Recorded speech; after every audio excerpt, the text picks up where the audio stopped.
Greetings, I'm Shad coming at you from Atitlan Organics here in Sununa Lake, Atitlan, Guatemala. Today I'm going to show you guys how we make the goat yogurt that we sell around town and in our restaurant.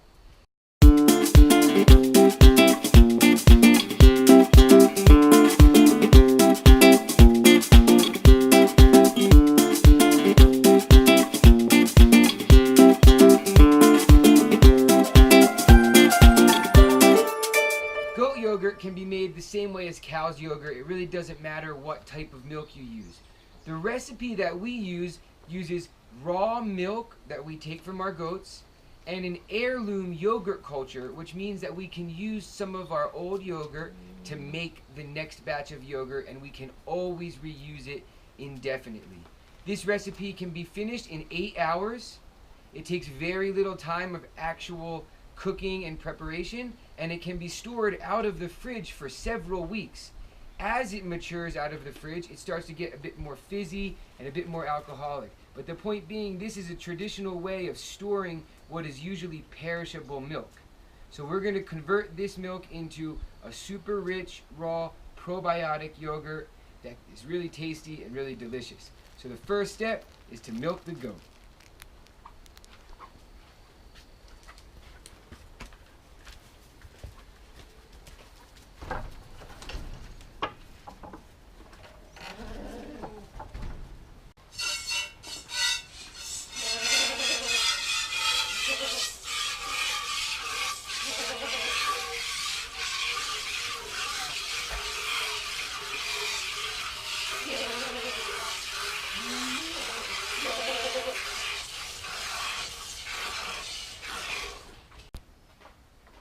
Okay, so here we are now with the milk that we just took from the goats.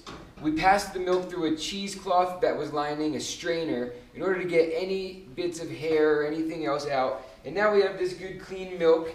It's raw milk. And so this is rich with bacteria, healthy bacteria that are good for you. But we're also using an heirloom yogurt culture. What does an heirloom yogurt culture mean? It basically means it's a culture that allows you to use your old yogurt as the culture to make more yogurt. So you put a little bit of your old yogurt into the milk and you make new yogurt. Because you can use the heirloom culture over and over again, we have to actually make sure that the bacteria from the raw milk don't dilute or get joined with the bacteria in the heirloom yogurt culture. And so what we're going to do right now is we're going to heat this milk to 165 degrees Fahrenheit. By doing that, we're going to kill all the bacteria that are in the raw milk. Then, when we use our yogurt culture as the inoculant, we're sure that only the bacteria from the yogurt are in our milk. So, if you start with pasteurized milk, you do not have to heat the milk to 165 degrees. You only have to heat it to 120 degrees, and I'll return to that later. Regardless of which culture you use or which milk you use, the process of making yogurt is pretty much always the same. Once you have pasteurized milk, you need to get it to a temperature of 115 to 120 degrees Fahrenheit. That is the key temperature in which yogurt-making bacteria thrive and grow. So when you have the milk heated to 120 degrees, that is when you want to add some of your culture to your milk that's heated. Once you've added your culture, you maintain it in an insulated way for 6 to 12 hours as it thickens, as the yogurt-producing bacteria eat the milk and multiply.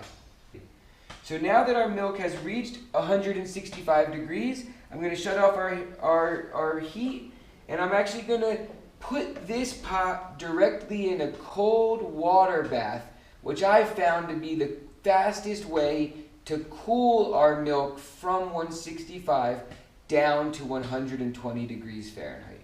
Okay, so here we are waiting for our milk to cool, and we're heating up some hot water. I want to take a moment to return to what I mentioned earlier about the two different types of yogurt cultures that you can use.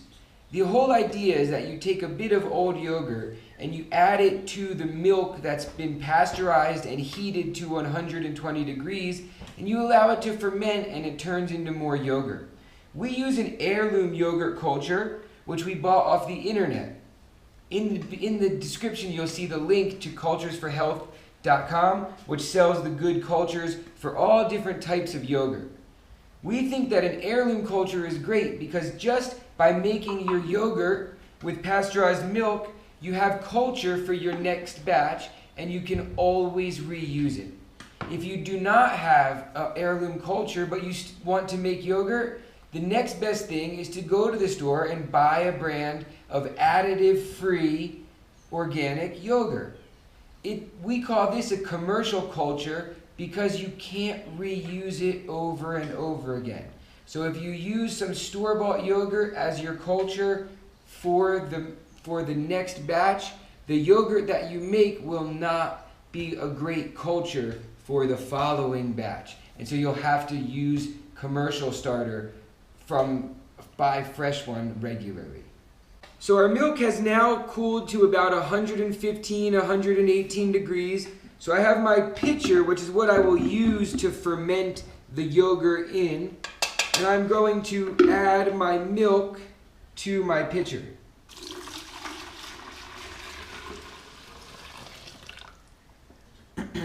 The trick to remember is that you use 1 tablespoon of culture for every liter of milk.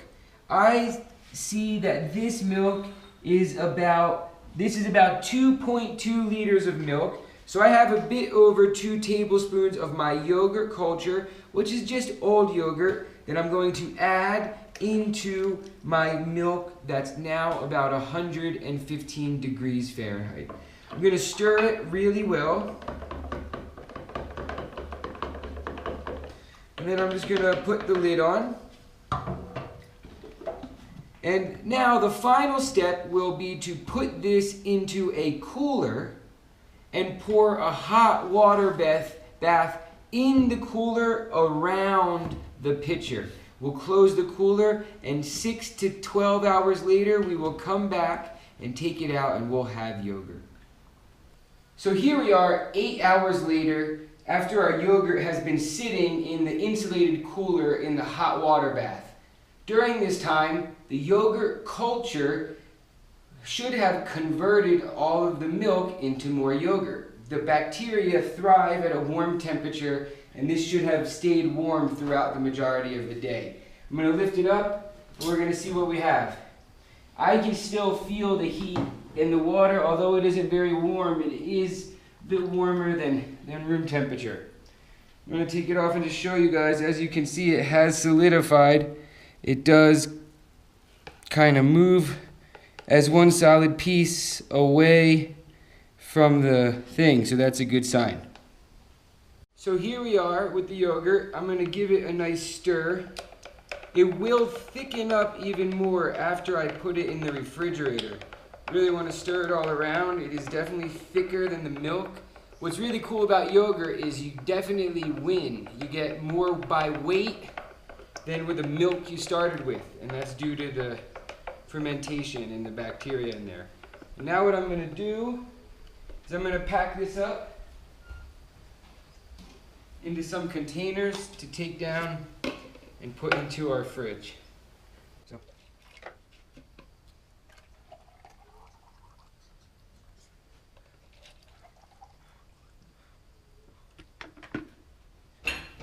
And I will have a little bit right now.